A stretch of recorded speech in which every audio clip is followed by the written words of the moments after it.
আসসালামু আলাইকুম। ৰাতিপুৱাৰ পৰা ভিডিঅ'টো আৰম্ভ কৰিছোঁ। ৰাতিপুৱা চাহ খোৱা হ'ল আৰু ভিডিঅ' কৰা নহ'ল। তাৰপিছত আহিলোঁ নাস্তা বনাবলৈ। তো নাস্তা আমি ভাতেই খাওঁ, যিহেতু ৰাতিপুৱাটো ভাত বহাই লৈছোঁ। ৰাইচ কুকাৰত ভাতটো বহাই দি লওঁ। তো কণী কেইটামান উলিয়াই লৈছোঁ। আজি কণীৰ এটা ৰেচিপি বনাম বুলি ভাবিছোঁ। তো কণীৰ ৰেচিপি বনালেতো নহ'ব, আৰু কিবা কিবি বনাব লাগিব। তাৰ কাৰণে মই এটা ৰঙালাও ছিঙি আনিছোঁ গছৰ পৰা। তো ৰঙালাও তৰকাৰী বনাম আৰু পিটিকাও বনাম। তো সকলো পিটিকা খাই ভাল পায়। তো পিটিকা আৰু এটা ৰঙালাও তো বেছি হৈ যাব তৰকাৰী বনালে। তো পিটিকা আৰু তৰকাৰী বনালে হৈ যাব ধুনীয়াকৈ। তো এইফালে কেৰাহীটোত তৰকাৰীটো বনাই লওঁ। এইফালে মই চচপেনত কণীকেইটা সিজাই লৈছোঁ। এইফালে তৰকাৰীটো হৈ গ'ল। এতিয়া মই তাতে তাৱা বহাই লৈছোঁ। ইয়াত 6টা কণী আছে, নাজানো কিমানকেইটা থাকে, আৰু জিচানৰ প্ৰিয় বস্তু এইটো। এইফালে পিঁয়াজ, নহৰু, আদা সকলোখিনি অলপ অলপ ভাজি লৈছোঁ। এইখিনি গ্ৰাইণ্ড কৰি ল'ম। এইখিনি নমাই থৈ অলপ সময় ঠাণ্ডা কৰি লওঁ আৰু এখন প্লেটত নমাই থৈছোঁ। এইফালে কণী 6টাৰ পৰা 3টা হৈ গ'ল। জিচানে ইমান গৰমতো 3টা কণী খাই পেলালে, আৰু কণী খাই তাৰ আজি অৱস্থা বেয়া, আৰু পায়খানা হৈ আছে বাৰে বাৰে। তো কথাটো বেয়া হ'ল, আৰু নামানে কথাবিলাক, জোৰ জবস্তি কৰি খাই পেলাই, আৰু কিনো কৰিম। এইফালে তাৱাটোত কেইটামান পিটিকাৰ কাৰণে মই শুকান জলকীয়া ভাজি লৈছোঁ। এতিয়া তাৱাখনত অলপ তেল দি কণীকেইটা দি লৈছোঁ। কণীকেইটা দিয়াৰ পিছতে মোৰ চকুত এনেকৈ চিটিকি আহিছে, আৰু যিহেতু জলকীয়াকেইটা আগতে ভাজি লৈছিলোঁ, ইমান জ্বলা লাগিছে, চকুৰ ভিতৰতে সোমাই গৈছিলে।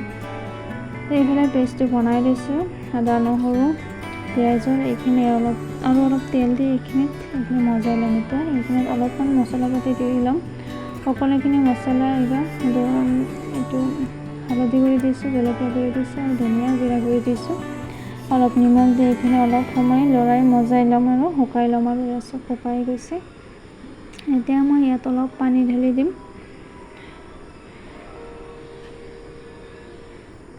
পানীখিনি অলপ উতলিবলৈ ল'লেই ইয়াত কণীখিনি দি ল'ম। ইয়াত চব কণীখিনি দি লৈছোঁ।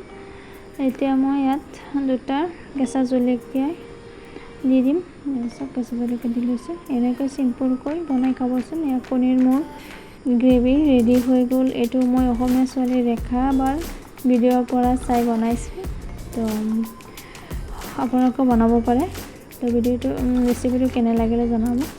এইফালে পিটিকাটো বনাই ল'লোঁ। তো তেনেকৈ ৰাতিপুৱাৰ ৰন্ধা বঢ়া শেষ হ'ল, আৰু তো খাই বৈ লোৱাৰ কথাহে। আৰু তাৰপিছত এয়া আবেলি জিচানৰ দেউতাকে বজাৰৰ পৰা লেটেকু ক'বলৈ টান লাগে মোৰ। কিতাপত পাইছিলোঁ লেটেকু, কিন্তু আমি আমাৰ ঘৰুৱা ভাষাত কওঁ ববি। জিচানে মোৰ ববিটো শুনিতে কৈ আছে বেবি।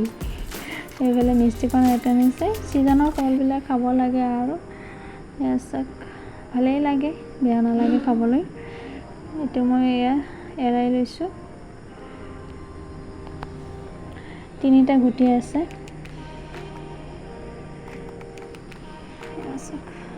এইফালে এটা বস্তু দেখা, আপোনালোকৰ লগত এইটো হয় নেকি? আছে পাতিবিলাক কেনেকৈ দীঘল হৈ যায় কিয়? চাওক বিচনাৰ পৰা কিমান দীঘল হৈ গ'লে আছে।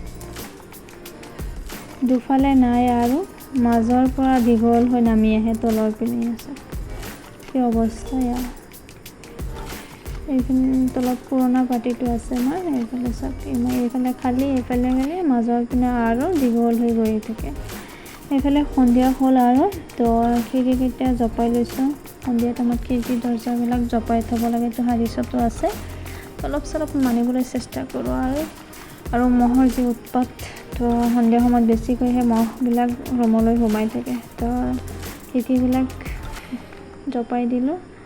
তো ৰাতিটো পাৰ হ'ল, আৰু ভিডিঅ' কৰা নহ'ল। Next day good morning. তো ৰাতিপুৱাৰ কাৰণে কিবা কিবি বনাই আছোঁ। ইয়াত মাছৰ তৰকাৰী বনাম, এইফালে ভাজি, এইফালে ৰন্ধা বঢ়া হ'ল। মানুহ এজনে খেতিত কাম কৰি আছে, তো হট কেছত ভাত দি পঠাইছোঁ। এইফালে চব ৰ'দৰ অৱস্থা, ৰ'দ দেখিলে গা পুৰি ছাই হোৱা যেন লাগে। আছে বহুতকেইটা কাপোৰ ৰাতিপুৱাই ধুই দিছিলোঁ, এতিয়া ওলোটাই দিবলৈ আহিছোঁ, যিহে ৰ'দ কম সময়তে শুকাই যায়। আৰু এইফালে চাওক, মই এটা ছাতি লৈ লৈছোঁ, জিচানৰ ছাতি এইটো। এইফালে আমাৰ মাকৈবিলাক এতিয়ালৈকে শেষ হোৱা নাই, আৰু এয়া চাওক ৰ'দৰ কাৰণে মাকৰ কালাৰ চব বগা বগা হৈ আছে, দেখা পোৱাই নাযায়।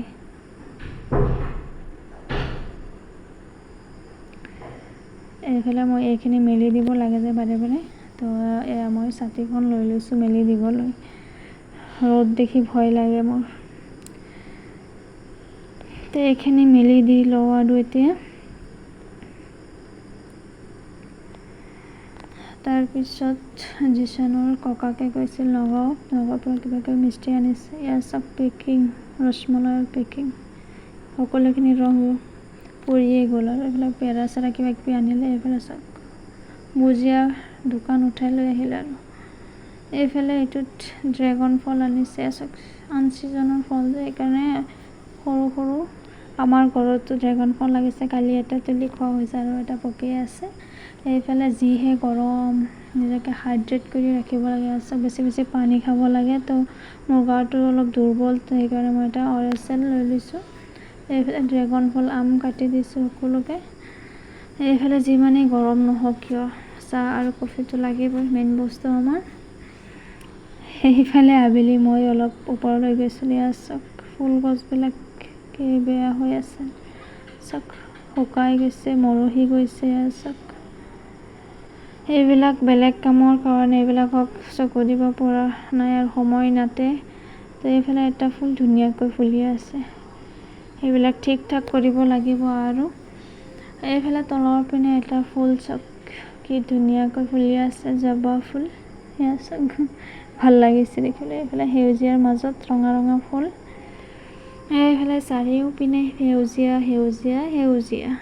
এইফালে তামোল পাণৰ বাৰী, যিহেতু সকলো পিনে তামোল গছ আৰু এয়া চব ওখ ওখ তামোল গছ, পুৰণা তামোল গছ এইবিলাক আগৰ দিনৰেই।